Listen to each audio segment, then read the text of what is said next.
Muy buenas tardes, hermanos, ¿cómo están? Bendecidos en victoria, ¿verdad? Pues aquí estamos nuevamente para dar gracia sobre lo que el Señor ha hecho en nuestras vidas. No sé si nos vaya a alcanzar el tiempo para poder dar gracias de lo que el Señor hizo en nuestras vidas. Este es el expediente del Hospital General donde estuve hospitalizado. Si hay chance lo vamos a utilizar, y si no, pues ahí será en otra ocasión. Lo vamos a tener aquí a la mano por si tenemos esa oportunidad. Dar gracias al Señor es todos los días, hermano, en todo tiempo, estés donde estés, te ocurren las cosas que te ocurran. Si te ocurre algo bueno, gracias a Dios. Si te ocurre algo malo, gracias a Dios. Dice la palabra que todo acontece para bien, para aquellos que amamos al Señor. Hay aquellos que no lo aman y les sucede algo malo, no acontecerá para bien en ellos, hermanos. Pero es uno de nuestros deberes el comunicarle a esas personas que conozcan de Cristo, para que ellos puedan tener salvación y vida eterna. Dar gracias es siempre, hermanos, el simple hecho de estar aquí en estos momentos, dar gracias. Porque hay otros que quisieran estar y no lo están, hermanos, porque ellos ya no están con nosotros y no tuvieron esa oportunidad de llegar a los caminos de Cristo. La prédica del día de hoy lleva como título: Lo que viví cuando moría. Qué bendición poderosa de nuestro Dios, creador de todo lo que existe, que nos haya alcanzado a cada uno de nosotros, hermanos. Quiero dar inicio con esta prédica haciendo unas preguntas. ¿Cree usted, hermanos, en la vida espiritual? ¿Está convencido realmente de esa vida espiritual? ¿Usted ha escuchado a personas platicar sus experiencias espirituales, hablando de personas no cristianas y cristianas, que decían: se me apareció mi abuela, se me apareció mi abuelo, mi hermana, mi hermano, mi primo, mi amigo? Ellos estaban convencidos que realmente esas apariciones eran de sus familiares. Pero por supuesto que nosotros lo tenemos que creer, hermanos, no de que son nuestros familiares, sino de que hay apariciones, que hay espíritus rondando cada caminar de nosotros.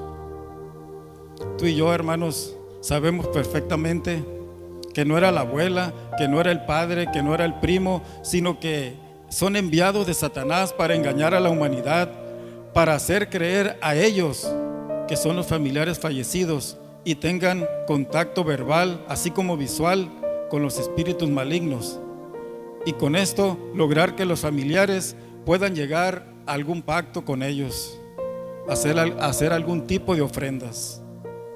Esto lo vemos cada año en los días de muerto, en los días de brujos. Estamos viviendo, siempre hemos vivido en ese mundo espiritual, hermanos.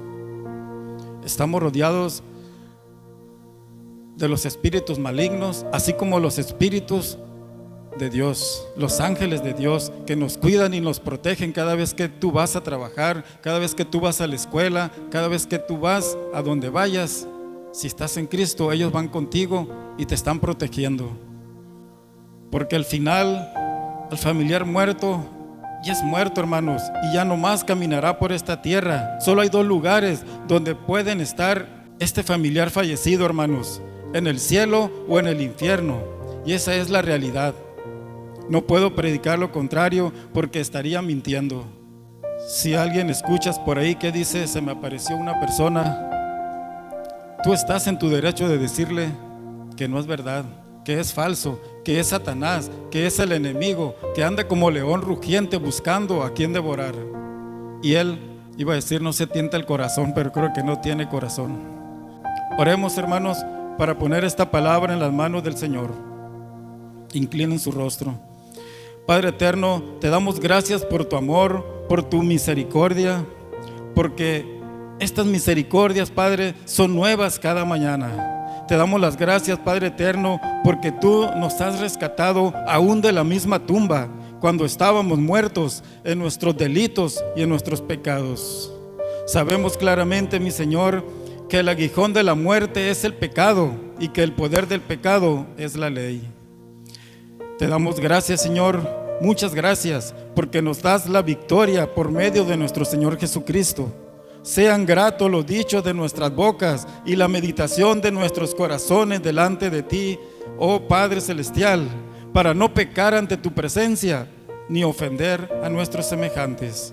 Ponemos esta palabra en tus manos, Señor. Sé tú hablando, mi Señor, a través de mí, haciéndome a un lado, para que yo sea menos, Señor, y tú seas más.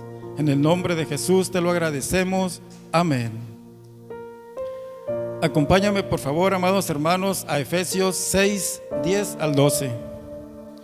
La palabra de Dios se lee en el nombre del Padre, del Hijo y del Espíritu Santo. Por lo demás, hermanos míos, fortaleceos en el Señor y en el poder de su fuerza. Vestíos de toda la armadura de Dios, para que podáis estar firmes en las acechanzas del diablo. Porque no tenemos lucha contra sangre y carne, sino contra principados, contra potestades, contra los gobernadores de las tinieblas de este siglo, contra huestes espirituales de maldad en las regiones celestes. Más abajito dice: por tanto, tomad todas las armaduras de Dios para que podáis resistir al diablo. Nuestra lucha no es contra carne ni sangre, nos dicen las Escrituras, sino contra los principados, contra las potestades, gobernadores de las tinieblas de este siglo. Lo que nos está diciendo este pasaje bíblico, hermanos, y tenemos que entenderlo y comprenderlo, que no tenemos lucha contra el hombre ni contra ningún ser vivo o material, lo que nos indica que la lucha es contra Satanás y sus demonios. Y digo, contra ningún animal o contra algún objeto, porque en realidad habemos cristianos que se molestan y la agarran contra un perro, contra un gato y lo patean, y eso no está bien. No tenemos lucha ni contra ese animalito, no tenemos lucha ni estrellando un celular al piso por un coraje o un enojo que tengamos cada uno de nosotros. Pero en realidad actualmente pasa en personas que estamos congregándonos, nos enojamos y agarramos contra cualquiera. La lucha, hermanos, no es contra nuestros propios hermanos. Si tú llamas fatuo a tu hermano, dice la palabra de Dios que eres digno, pero eres digno de muerte y de juicio. Dios en las Santas Escrituras nos muestra que vivimos en un mundo que está rodeado de seres espirituales malignos y diabólicos. Pero también dice que estamos rodeados por ángeles espirituales que están a favor del reino de Dios, así como estos seres divinos actúan a favor nuestro. Y tú dirás, ¿cuándo han actuado a favor mío? Muchas veces, hermanos. El mundo espiritual es real y tenemos que estar atentos y preparados para toda la acechanza del ejército de maldad. ¿Cuántas veces tiene usted que darle gracias al Dios Altísimo porque aún sigue con vida? Al demostrar usted que aún tiene vida, esto nos enseña que Dios nos sigue protegiendo a través de esas legiones de ángeles, que a lo mejor usted dice, ¿cuándo me ha salvado un ángel? Cuando está a punto de chocar y cree que fue su astucia, ahí estaba la presencia de Dios. Hermanos, a la edad de 8 o 10 años, mi edad, hace un buen tiempo, me encontraba recostado en mi cama queriendo dormir, pero no podía conciliar el sueño. No me di cuenta que el tiempo pasó y estaba recostado mirando hacia arriba, hacia el cielo interior del techo de la casa, cuando de pronto sentí en mis piernas algo pesado, que se me entumieron las piernas. Hice mis ojos lentamente hacia mis pies y miré a una silueta de mujer vestida de blanco. No era un ángel, por supuesto, porque sentí un gran temor. Quise gritar y no pude hacerlo. Quise moverme y no pude hacerlo. Lo único que hice fue taparme de pies a cabeza. No podía salir corriendo porque no podía moverme. Me tapé la cabeza y hasta que me quedé dormido. He predicado mi testimonio, hermanos, del accidente que tuve, donde estuve a punto de perder la vida. El día martes 14 de octubre del año 14, Dios me rescató de la misma tumba. Para todos aquellos que no conocen mi testimonio, en un accidente automovilístico, tuve un accidente donde me estampé contra un vehículo. Fui proyectado 10 metros sobre el automóvil. Me estalló el hígado, el riñón, el páncreas, el vaso, el intestino grueso, pelversilla renal del riñón izquierdo. Tuve fractura expuesta de radio y cúbico, una herida profunda en mi pierna. Al caer, yo me quise levantar, pero no me dejaron. Todo eso me pasó, hermanos, y no tuve ningún dolor. ¿Usted cree que me protegió el ángel del Señor? Por supuesto, no tuve ningún dolor. Mi testimonio físico, hermanos, ya lo conocen. Hoy voy a darles a conocer mi testimonio espiritual. Este testimonio que no he dado en ninguna iglesia, lo he platicado, como les decía la vez pasada, a evangelistas, a pastores, a maestros, a apóstoles, pero nunca me he parado a platicarlo. Tal vez porque no era el tiempo del Señor, pero hoy es el tiempo. Acompáñame por favor a Salmo 23 del 1 al 6. Jehová es mi pastor, nada me faltará. En lugares de delicados pastos me hará descansar. Junto a agua de reposo me pastoreará.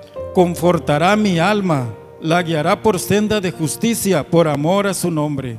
Y aunque ande en valle de sombra de muerte, no temeré mal alguno, porque tú estarás conmigo.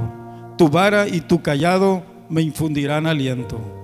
Aderezas mesa delante de mí en presencia de mis angustiadores. Unges mi cabeza con aceite, mi copa está rebosando. Ciertamente el bien y la misericordia me seguirán todos los días de mi vida, y en la casa de Jehová moraré por largos días. El 4. Aunque ande en valle de sombra de muerte, no temeré mal alguno, porque tú estás conmigo. Tu vara y tu cayado me infundirán aliento. Ese versículo, hermanos, el Salmo 1, el Salmo 23, el Salmo 91, el Salmo 103, esos versículos son los que yo en algún tiempo me los aprendí de memoria. El Salmo 103 es uno que está más o menos grande. Me lo aprendí, pero con ciertos versículos eran los que utilizaba en esa lucha espiritual que yo tuve. ¿Cómo no he de darle gracias al Señor si estoy aquí en presencia de ustedes dando este testimonio? Dios es grande, hermanos. Dios es poderoso. Una lucha espiritual que viví cuando moría. Durante el tiempo que estuve en cuidados intensivos en el Hospital General de Mexicali, la ambulancia me trasladó al lugar del accidente hasta el Hospital General y pasaron 4 horas del accidente ocurrido y yo todavía estaba consciente, hermanos, platicando con los doctores y sin tener ningún dolor. Y ya tenía ese estallamiento de vísceras en mi caja torácica humana.